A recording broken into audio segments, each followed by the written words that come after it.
A intenção desse vídeo é falar um pouco sobre o bloqueio hormonal, que é o bloqueio da testosterona para homens com câncer de próstata. Explicar para você quando nós usamos o bloqueio hormonal, por que o bloqueio hormonal é importante para desacelerar o crescimento das células do câncer de próstata, como é feito o bloqueio hormonal, quais são os benefícios e os riscos relacionados ao tratamento. Então eu espero que essas informações sejam muito úteis e fiquem comigo até o final.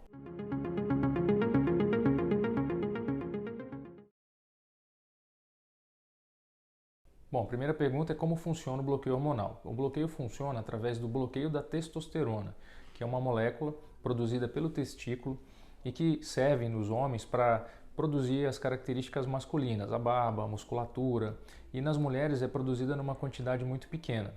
Acontece que a testosterona é o principal combustível, a gasolina que serve para estimular o crescimento das células tanto benignas da próstata quanto as células do câncer.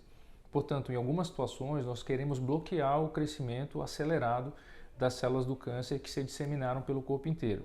Então, o bloqueio hormonal é uma estratégia muito eficiente em estratégias que eu já vou comentar mais adiante aqui no vídeo. Bom, o grande ponto que causa muita dúvida em relação ao bloqueio hormonal é que não existe um protocolo único do bloqueio da testosterona. O método mais antigo de bloqueio da testosterona é chamado de castração cirúrgica, que nada mais é do que a remoção dos testículos do homem.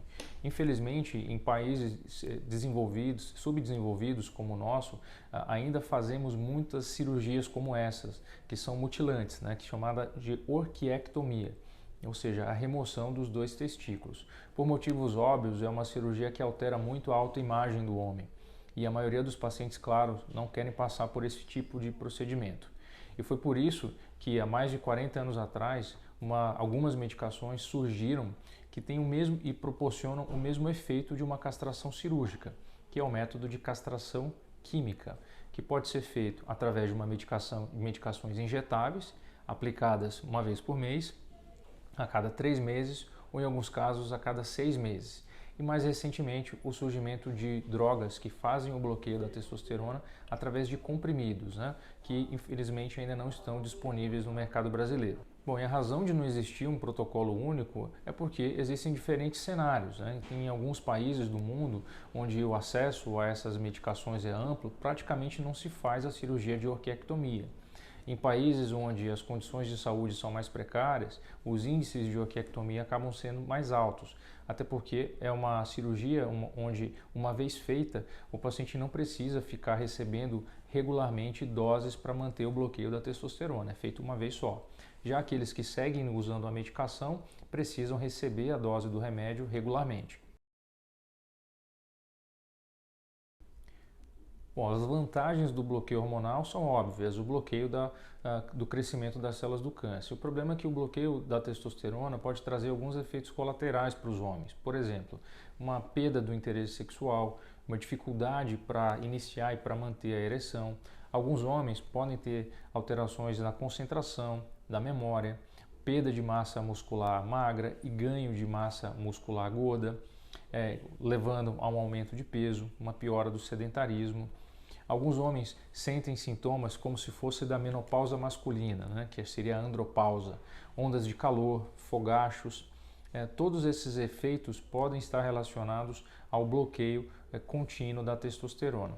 Esses são os efeitos de curto prazo. Já os efeitos de longo prazo, eles estão relacionados a uma perda da densidade mineral dos ossos, que é a osteoporose. Então, nós médicos, sempre que iniciamos um bloqueio da testosterona, nós sempre ficamos atentos para esses efeitos colaterais. Existe também um outro risco relacionado ao bloqueio, que em aproximadamente 4 a 5% dos homens podem apresentar eventos cardiovasculares. O que significa isso? Um risco aumentado para angina, dor no peito e até infarto agudo do miocárdio. Então percebam que são medicações extremamente seguras, mas que podem ter efeitos colaterais que podem causar um dano importante para a saúde dos homens. A resposta é sim, porém nós não usamos o bloqueador de hormônio com esse intuito. Na verdade, o bloqueador de hormônio ele pode ser usado em 2 cenários. No primeiro cenário, onde o homem vai fazer a radioterapia, né? Então ele vai fazer 30 sessões de radioterapia e esse homem tem uma doença de alto risco de disseminação. Nesse caso, nós associamos a radioterapia ao bloqueador de hormônio e podemos dizer que sim, tem um intuito de diminuir a chance do câncer disseminar. Mas o principal uso do bloqueador de hormônio é no cenário onde a doença já disseminou, ou seja, ela já tem metástases. E é nesse cenário que nós usamos o bloqueador de hormônio para frear essa disseminação e controlar a doença. Existem pessoas que têm uma excelente resposta para o tratamento e ficam por anos, décadas, com a doença controlada. Já outras pessoas que têm cânceres com uma agressividade maior podem ter esse tempo de bloqueio, esse tempo de efeito da medicação um pouco mais abreviado, 6 meses, 5 meses. E aí nessa situação nós vamos associar, nós vamos combinar diversos tipos de bloqueador. Lembrando que, aqui vale um parêntese, a testosterona ela pode ser bloqueada por um mecanismo único, que é o bloqueio do testículo, ou ela pode também ser bloqueada através da associação de outras medicações orais, que vão bloquear a ação da glândula adrenal, que fica em cima do rim. Essa glândula também produz 5% da testosterona. Então, essas duas medicações, quando bem indicadas, nas fases onde o câncer já progride, mesmo com bloqueio de testosterona, podem ser uma estratégia muito utilizada e muito efetiva para o controle da doença. Então, a mensagem que tem que ficar bem clara nesse item é: o bloqueio de testosterona não deve ser usado para aqueles homens que descobrem a doença muito no início, de baixa agressividade e que não disseminou para outros órgãos.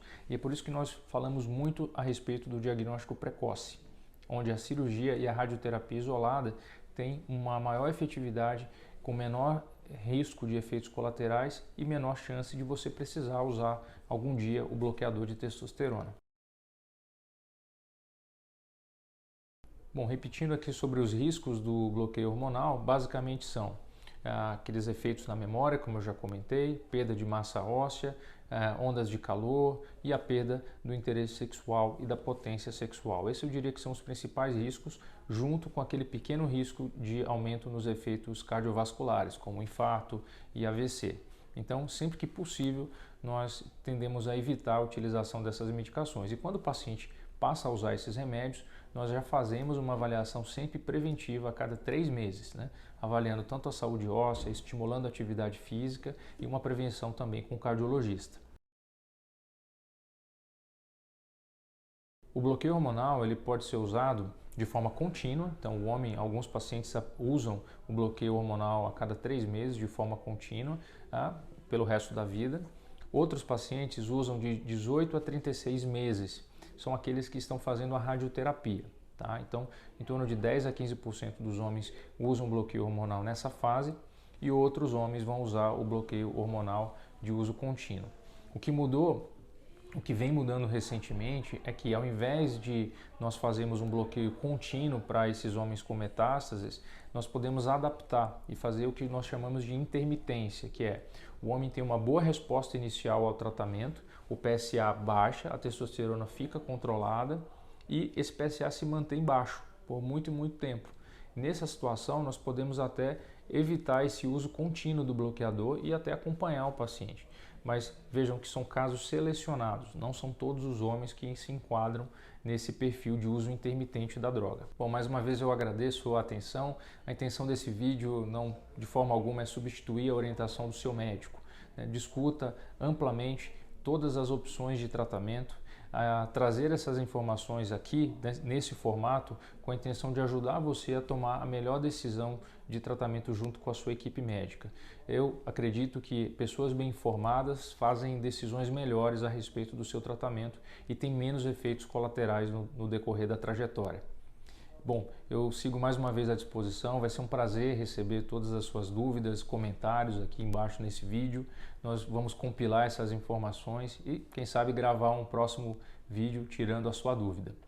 Compartilhe essas informações com os seus amigos e familiares. Não se esqueça de se inscrever aqui no canal e ajudar a disseminar essas informações que são muito valiosas. Muito obrigado e até a próxima.